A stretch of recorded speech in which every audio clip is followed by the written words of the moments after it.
حضرت عائشہ صدیقہ رضی اللہ تعالی عنہا سے روایت ہے، آپ نے بتلایا کہ میں نے رسول اللہ صلی اللہ علیہ وآلہ وسلم سے نماز میں ادھر ادھر دیکھنے کے بارے میں پوچھا۔ آپ نے فرمایا کہ یہ تو ڈاکہ ہے جو شیطان بندے کی نماز پر ڈالتا ہے۔ صحیح بخاری حدیث نمبر 751۔ حضرت عائشہ صدیقہ رضی اللہ تعالی عنہا سے روایت ہے کہ نبی کریم صلی اللہ علیہ وآلہ وسلم نے ایک دھاری دار چادر میں نماز پڑھی، پھر فرمایا کہ اس کے نقش و نگار نے مجھے غافل کر دیا، اسے لے جا کر ابو جہم کو واپس کر دو اور ان سے بجائے اس کے سادی چادر مانگ لاؤ۔ صحیح بخاری حدیث نمبر 752۔ قتیبہ بن سعید نے بیان کیا، انہوں نے کہا کہ ہم سے لیث بن سعد نے نافع سے بیان کیا، انہوں نے ابن عمر رضی اللہ تعالی عنہ سے آپ نے بتلایا کہ رسول اللہ صلی اللہ علیہ وآلہ وسلم نے مسجد میں قبلہ کی دیوار پر رینٹ دیکھی۔ آپ اس وقت لوگوں کو نماز پڑھا رہے تھے۔ آپ نے نماز ہی میں رینٹ کو کھرچ ڈالا۔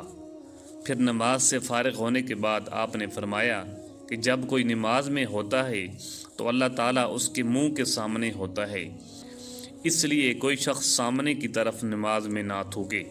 اس حدیث کی روایت موسیٰ بن عقبہ اور عبدالعزیز ابن ابی رواد نے نافع سے کی۔ صحیح بخاری حدیث نمبر 753۔ ابن شہاب نے کہا کہ مجھے انس بن مالک رضی اللہ تعالی عنہ نے خبر دی کہ حضور صلی اللہ علیہ وآلہ وسلم کے مرض وفات میں مسلمان فجر کی نماز پڑھ رہے تھے۔ اچانک رسول اللہ صلی اللہ علیہ وآلہ وسلم نے حضرت عائشہ رضی اللہ تعالی عنہا کے حجرت سے پردہ ہٹایا۔ آپ نے صحابہ کو دیکھا، سب لوگ صفیں باندھے ہوئے تھے۔ آپ خوشی سے خوب کھل کر مسکرائے اور ابو بکر رضی اللہ تعالی عنہ نے آپ کو دیکھ کر پیچھے ہٹنا چاہا تاکہ صف میں مل جائیں۔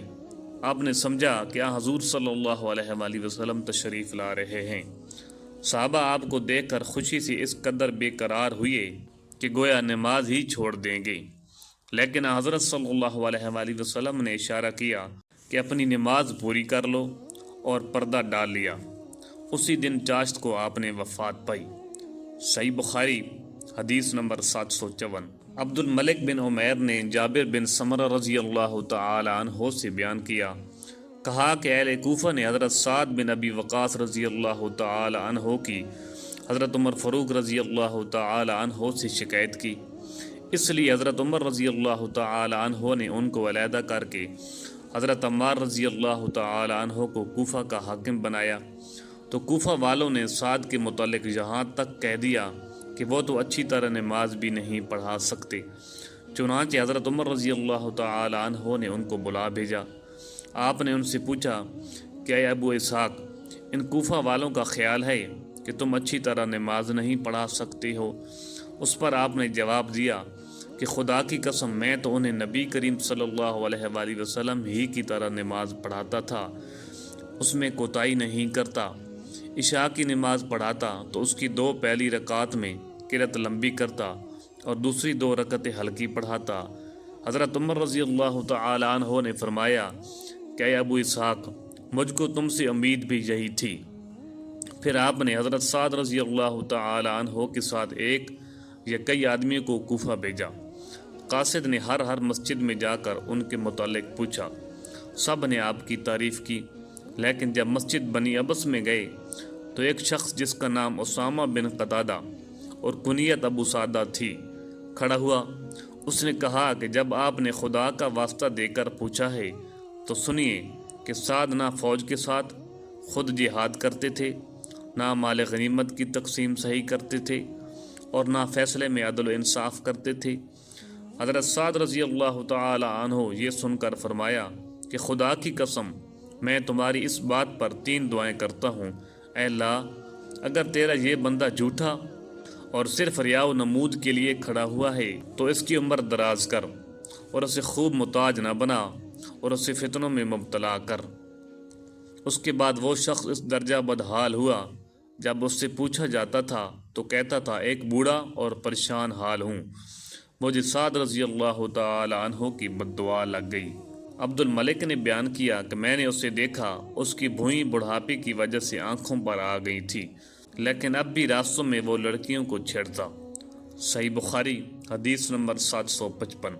حضرت عبادہ بن صامت رضی اللہ تعالی عنہ سے روایت ہے کہ رسول اللہ صلی اللہ علیہ وآلہ وسلم نے فرمایا، جس شخص نے سورہ فاتحہ نہ پڑھی اس کی نماز نہیں ہوئی۔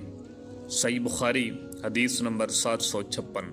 حضرت ابو ہریرہ رضی اللہ تعالی عنہ سے روایت ہے کہ رسول اللہ صلی اللہ علیہ وآلہ وسلم مسجد میں تشریف لائے۔ اس کے بعد ایک اور شخص آیا، اس نے نماز پڑھی، پھر نبی کریم صلی اللہ علیہ وآلہ وسلم کو سلام کیا۔ آپ نے سلام کا جواب دے کر فرمایا، واپس جا اور پھر نماز پڑھ، کیونکہ تو نے نماز نہیں پڑھی۔ وہ شخص واپس گیا اور پہلے کی طرح نماز پڑھی اور پھر آ کر سلام کیا، لیکن آپ نے اس مرتبہ یہی فرمایا کہ واپس جا اور دوبارہ نماز پڑھ، کیونکہ تو نے نماز نہیں پڑھی۔ آپ نے اس طرح 3 مرتبہ کیا۔ آخر اس شخص نے کہا، اس ذات کی قسم کہ جس نے آپ کو حق کے ساتھ مبعوث کیا ہے، میں اس کے علاوہ اور کوئی اچھا طریقہ نہیں جانتا، اس لیے آپ مجھے نماز سکھا دیجئے۔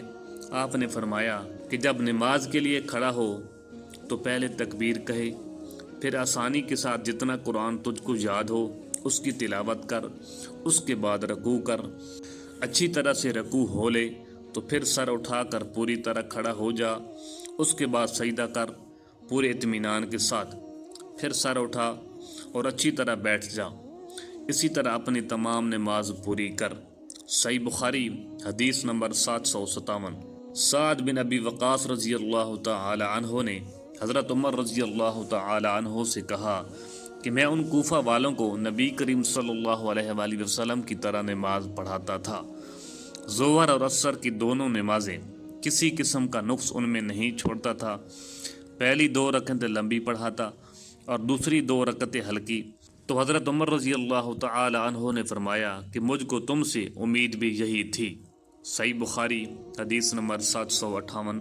شیبان نے بیان کیا، انہوں نے یحییٰ بن ابی کثیر سے بیان کیا، انہوں نے عبداللہ بن ابی قتادہ سے، انہوں نے اپنے باپ ابو قتادہ رضی اللہ تعالی عنہ سے کہ نبی اکرم صلی اللہ علیہ وآلہ وسلم ظہر کی پہلی 2 رکعتوں میں سے سورہ فاتحہ اور ہر رکعت میں ایک سورت پڑھتے تھے، ان میں بھی قرأت کرتے تھے، لیکن آخری 2 رکعتیں ہلکی پڑھاتے تھے۔ کبھی کبھی ہم کو بھی کوئی آیت سنا دیا کرتے تھے۔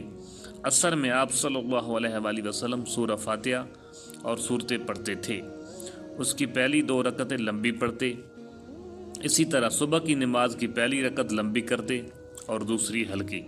صحیح بخاری حدیث نمبر 759۔ عمارہ بن عمیر نے بیان کیا، ابو معمر عبداللہ بن مخبرہ سے کہا کہ ہم نے خباب بن ارد سے پوچھا، کیا نبی کریم صلی اللہ علیہ وآلہ وسلم ظہر اور عصر میں قرأت کیا کرتے تھے؟ تو انہوں نے بتلایا کہ ہاں۔ ہم نے پوچھا کہ آپ لوگوں کو کس طرح معلوم ہوتا تھا؟ فرمایا کہ آپ کی داڑھی مبارک کے ہلنے سے۔ صحیح بخاری حدیث نمبر 760۔